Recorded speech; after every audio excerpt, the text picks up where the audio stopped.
আর যে আল্লাহ পাক আমাকে আপনাকে কত নিয়ামত দিয়েছে, সেই নিয়ামত দুনিয়ার কোনো মানুষকে হিসাব করে শেষ করতে পারবে কোনোদিন? ঠিক না।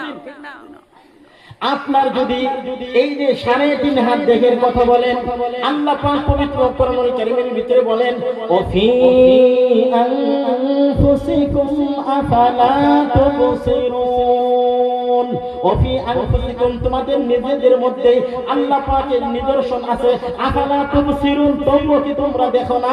আপনারা এবার চিন্তা করেন, একজন মানুষের মাথা থেকে পা পর্যন্ত তাকায় দেখেন তো দেখি, একজন মানুষের মাথার ভিতরে আল্লাহ পাক কত উন্নত মানের নিয়ামত দান করছে। তার মাথার ভিতরে ব্রেন আল্লাহ পাক দান করছে।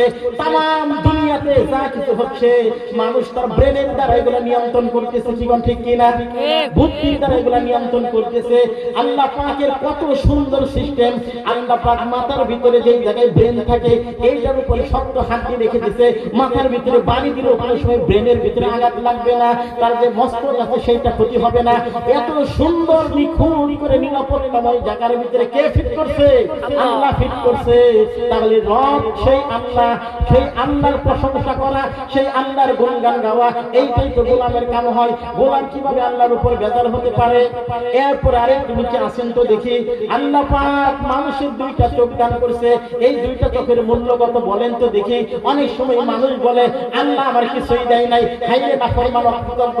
আল্লাহ পাক তার দেহের ভিতরে কোটি কোটি টাকার সম্পদ দিয়ে রাখছে, ঠিক কিনা বলেন? বলে আল্লাহ আমাকে কিছুই দেয় নাই। ওই লোকটাকে যদি বলা হয় তোমার চোখ 2টা আমাকে দিয়ে দাও, তোমাকে 2 কোটি টাকা দিব, বলেন দিব কিনা? কেউ দিবে না। বলা হয় তামাম দুনিয়া তোমাকে লিখে দিব, তবুও তোমার চোখ 2টা দাও, এরপরে দুনিয়ার কোনো মানুষ রাজি হবে কিনা বলেন? রাজি হবে না। তাহলে আল্লাহ পাক কত নিয়ামত দান করছে, তার 2টা চোখ তামাম দুনিয়ার চাইতেও দামি, ঠিক কিনা বলেন? এমন 2টা চোখ দান করছে, মৃত্যু পর্যন্ত চোখ দিয়ে যা কিছু ইচ্ছা। আলহামদুলিল্লাহ, আলহামদুলিল্লাহ ওয়া কাফা ওয়া সালামুন আলা ইবাদিহিল্লাযীনা ইসতাফা, আম্মা বা'দ।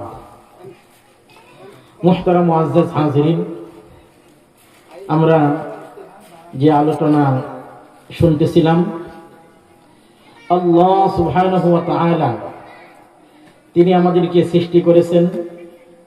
আল্লাহ সুবহানাহু ওয়া তাআলা তিনি আমাদের রব, তিনি আমাদের সব। আমাদের যা কিছু দরকার সব কিছুই আমাদের চাওয়ার আগে যিনি পূরণ করেন তাকেই বলা হয় রব। আল্লাহ সুবহানাহু ওয়া তাআলা আমাদের কি পরিমাণ নিয়ামত আমাদের উপরে আল্লাহ তাআলা করেছেন, আমাদের উপরে কি পরিমাণ নিয়ামত রয়েছে, এই নিয়ামত পৃথিবীর কোনো মানুষ এটা গণনা করে শেষ করতে পারবে না। আল্লাহ তাআলা কোরআনুল কারীমের ভিতরে বলেন, ওয়া ইন তাউদ্দু নি'মাতাল্লাহি লা তুহসুহা, তোমরা যদি আল্লাহ তাআলা নিয়ামতকে গণনা করতে শুরু করো, লা তুহসুহা, আল্লাহ তাআলার নিয়ামতকে গণনা করে শেষ করতে পারবা না। এই জন্য মুহতারাম মুআজ্জাজ হাজিরিন, আল্লাহ সুবহানাহু ওয়া তাআলা তিনি আমাদের রব, তিনি আমাদেরকে সৃষ্টি করেছেন, এই দুনিয়াতে আমাদেরকে রিজিকের ব্যবস্থা করেছেন। এই দুনিয়াতে আমরা যত নিয়ামত উপভোগ করতেছি সব নিয়ামতকে দান করছে কোন তো ভাই? আল্লাহ। আল্লাহ আল্লাহ তাআলার এত দয়া, এত মায়া। আল্লাহ তাআলা আমাদেরকে বানাইছেন,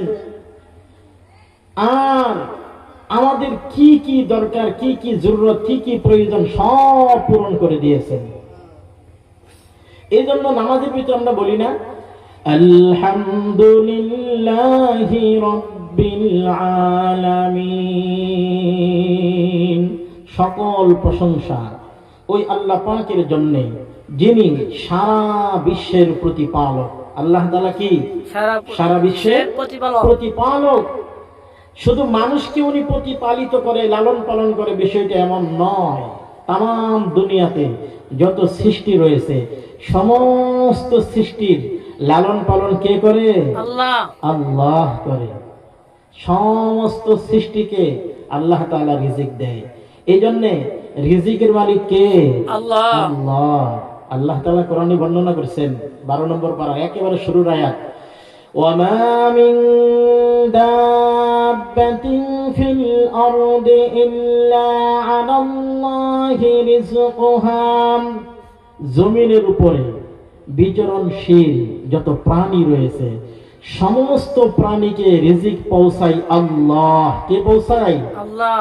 সমস্ত প্রাণীকে রিজিক দেওয়া এটা আমার আল্লাহ পাকের জিম্মাদারি। এটা কার জিম্মাদারি কন্ত? আল্লাহ তাআলা। আমার আল্লাহ পাকের জিম্মাদারি।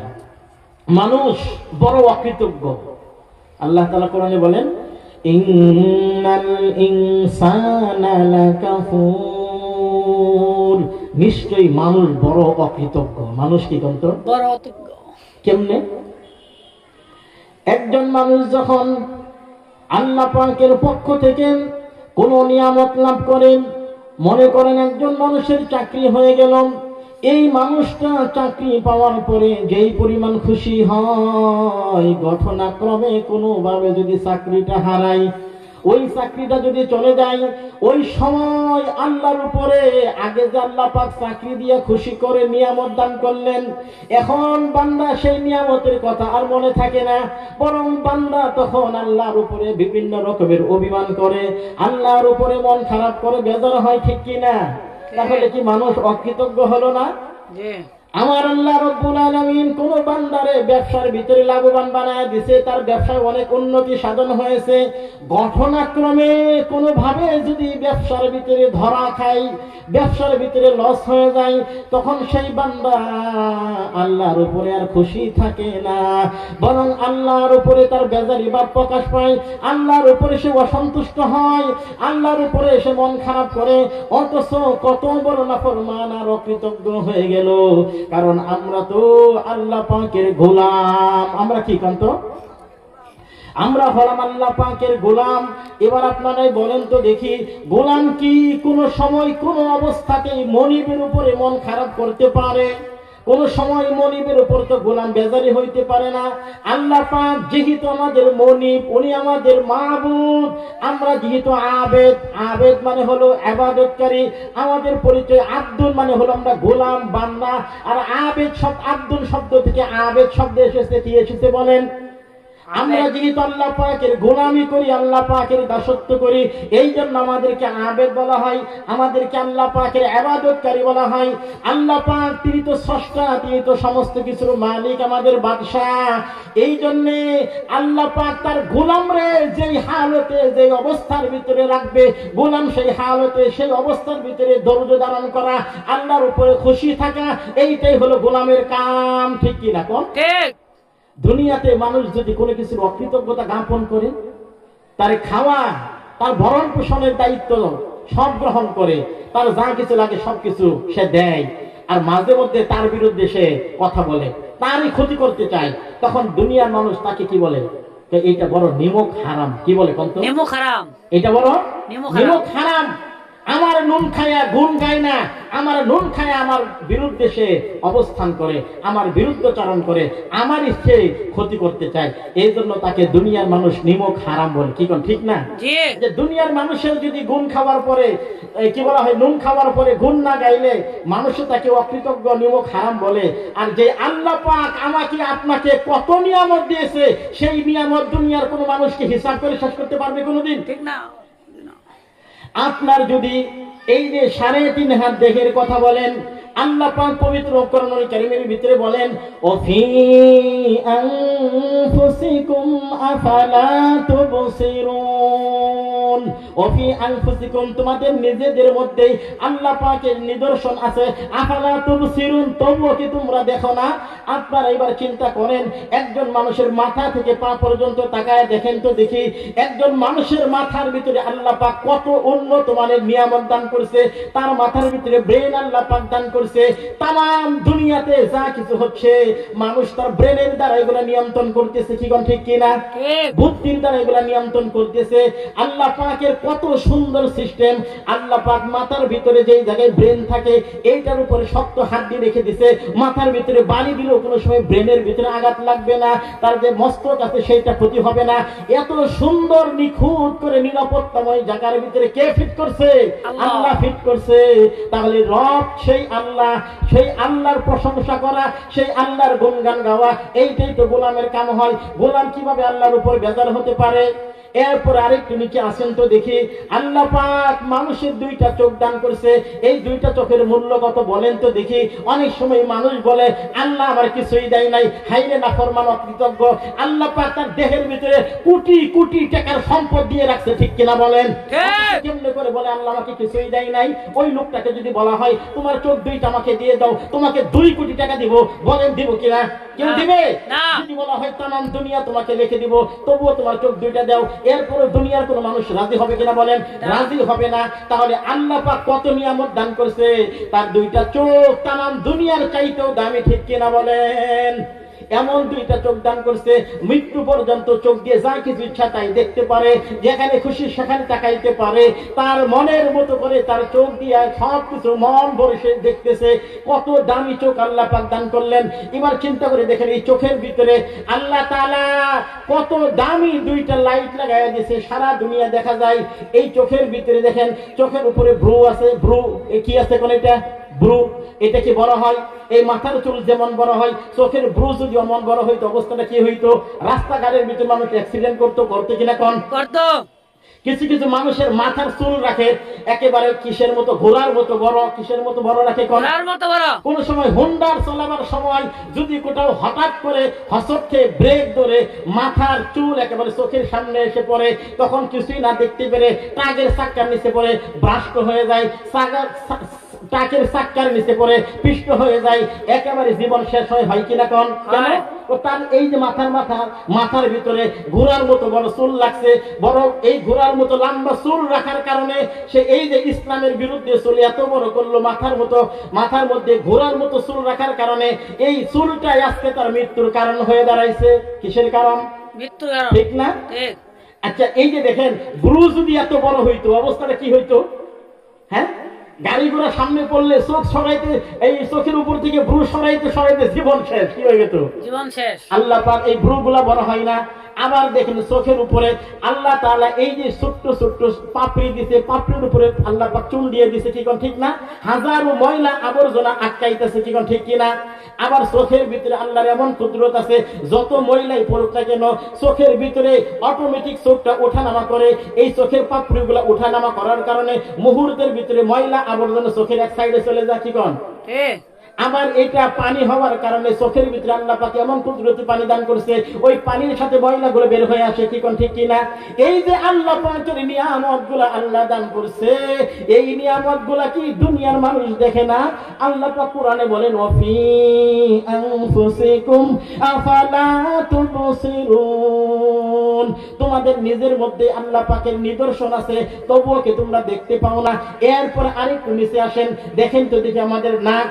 এই নাকটা আল্লাহ পাক এমন জায়গায় ফিট করলেন, এই নাকটাকে বলা হয় চেক মেশিন। কি মেশিন কোন? Check machine. চেক করে না?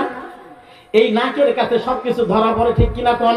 ঠিক। আপনি একটা জিনিস দেখতেছেন মনে হয় অনেক ভালো সুস্বাদু, ওইটারে খাবার জন্য যেই খালি নাকের কাছে নিয়ে আসতেন, নাক আপনাকে সিঙ্গেল দিচ্ছে, এটা দুর্গন্ধময়, এটা পচা, এটা খাওয়া যাবে না, কি কোন ঠিক কিনা? ঠিক। এইটার যদি দুর্গন্ধ খুব একেবারে এমন দুর্গন্ধ ধরতেই পারেন না, ভালো করে নাকের কাছে নিয়ে আসেন, এরপরে ধরা পড়ে এটা তো ভেজাল, এটা খাওয়া যাবে না, এইটা খাইলে পেটের ভিতরে সমস্যা হবে। চিন্তা করে দেখুন, এই যে চেক মেশিন নাক আল্লাহ পাক দান করলেন, এই আপনার হায়াত যদি কিয়ামত পর্যন্ত থাকে, যত রকমের দুর্গন্ধ পচা যা কিছু আছে নাকের কাছে নিলে অটোমেটিক ধরা পড়বে, ঠিক কিনা? ঠিক। চিন্তা করে দেখেন কত বড় নিয়ামত আল্লাহ দান করলেন। এই নাকের ভিতরে যদি এই যে ভালো মন্দ, পচা না দুর্গন্ধ, এই যে এটাকে জন্য গ্রান শুকানোর দ্বারাই, এই গ্রানটা নেওয়ার দ্বারাই ভালো না মন্দ বোঝা যায়, কি ঠিক কিনা? হুটকি হাঁটে গেলে সুটকি যেখানে বিক্রি করে সুটকির যে একটা গন্ধ আছে, এইটা কেমন পাবেন সেটাও জানেন। আবার যদি সিগারেট বিড়ি যারা খা, এদের কাছে দাঁড়াইলো নাকি আপনারা বলে দেবে যে সিগারেট খোর, এটা বিড়ি খুর, কি ঠিক কিনা? এটা হিরেন্সি খুর, এটা মদ খুর, এটা হারাম, এটা হারাম হারাম হারাম। এই যে মদ হারাম, বিভিন্ন রকমের পানীয় নিশা, এটা সে পান করছে, আপনি সঙ্গে সঙ্গে আপনার নাক আপনারে বলে দিচ্ছে, ঠিক কিনা?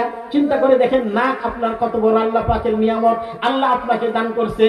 এরপরে আর একটু নিচে যদি আসেন, আপনার এই যে মুখের ভিতরে আপনার এই দেখেন, আপনার মুখের ভিতরে আল্লাহ পাক কি সুন্দর দাঁত দিয়ে দিয়েছেন।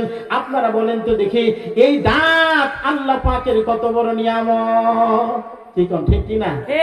দেখেন, আমরা যখন শিশু থাকি তখন আমাদের দাঁত থাকে না। শিশু সময় দাঁত থাকে না, দাঁত থাকে না, কিন্তু দাঁত তো লাগেও না, কারণ এই 2 বছর পর্যন্ত দুধই খায়। শিশু বাচ্চার খাবার কি? দুধ, বালি, এই জাতীয় নরম খাবার, যেটা দাঁতের প্রয়োজন নাই। কিসের প্রয়োজন নাই কোন? চিন্তা করেন। কিন্তু যখন আস্তে আস্তে বড় হয়, এই শিশুটা কেউ যদি কিছু খায়, হাত বাড়ায়, কি বাড়ায়? হাত বাড়ায় না, খাবার চায়। তো এখন আল্লাহ কয়, বান্দা তুমি তো দুধের শিশু, তুমি তো খাইতে পারবে না, কিন্তু তোমার মন যেহেতু চায়, আল্লাহ পাক এই যে শিশু দেখেন, তার মুখের ভিতরে আল্লাহ তাআলা অটোমেটিক, আল্লাহ তাআলা এই শৈশবকালে দুধের অবস্থায় যখন দুধ পান করে, ওই সময় আল্লাহ পাক তার মুখের ভিতরে দাঁত দান করে। কি দান করে কন্ত? কিন্তু দাঁতগুলা ছোট ছোট, দাঁতগুলো অনেক সুন্দর, কিন্তু দাঁতগুলা এত শক্তিশালী না, কি না কোন? ওইটা হালকা জাতীয় খাবার খাইতে পারবে, বিস্কিট, বিভিন্ন রকমের নরম খাবার ইত্যাদি খাইতে পারে এই দাঁতগুলা। কিন্তু এই দাঁতগুলা দিয়ে আরেকটু সে বড় হয়, মনে করেন বয়স হয়ে গেছে তার 7, বয়স হয়ে গেছে কত? 7। এখন দাদির সাথে নানির সাথে অনেক বিয়ের বাড়িতে যায়, কই যা কন্ত? দাদি নানি এরা হাড্ডি চাপা, ও হাড্ডি নিয়ে খাইতে চায়।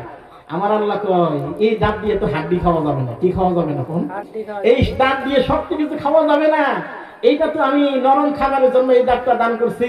এখন দেখি আমার এই দুধের, আমার এই বান্দা, এই দুধের শিশু, সে তো এখন শক্ত খাবার চায়, হাড্ডি খাইতে চায়, অনেক রকমের শক্ত খাবার, বুট ইত্যাদি আছে না, এগুলো তো খাবার চাই, কিন্তু খাবার জন্য তো এই দাঁত হবে না, শক্ত দাঁত লাগবে। এই জন্য আল্লাহ তাআলা এই দুধের দাঁতগুলা নিয়ে আল্লাহ তাআলা অটোমেটিক ভাবে দাঁতগুলা পড়তে থাকে। কেমন, ঠিক কিনা? নাকি কোনো ওষুধ খাওয়া লাগে? কিছুই খাওয়া লাগে না, আস্তে আস্তে দাঁতগুলা পড়তে থাকে, আর একটা করে দাঁত জ্বালাইতে থাকে।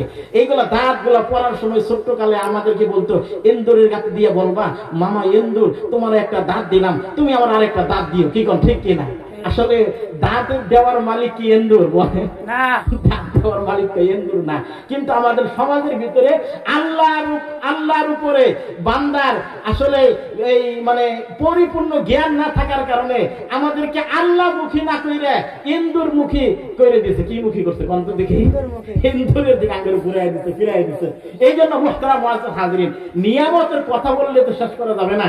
আমি অল্প সময় বসছি ইনশাআল্লাহ। তো দেখেন, এই দাঁতের কথা বলতেছিলাম, আল্লাহ তাআলা এই দাঁতগুলা পাল্টায়া এমন মজবুত দাঁত দান করে, এবার শ্বশুর বাড়ি খাক আর গরুর গোশতকে আপনার খাসির হাড্ডি আর মুরগ আর যা কিছু আছে সারা দুনিয়াতে, উটুর হাড্ডিও খাইলে কোনো সমস্যা হবে? এমন দাঁত আল্লাহ দান করে।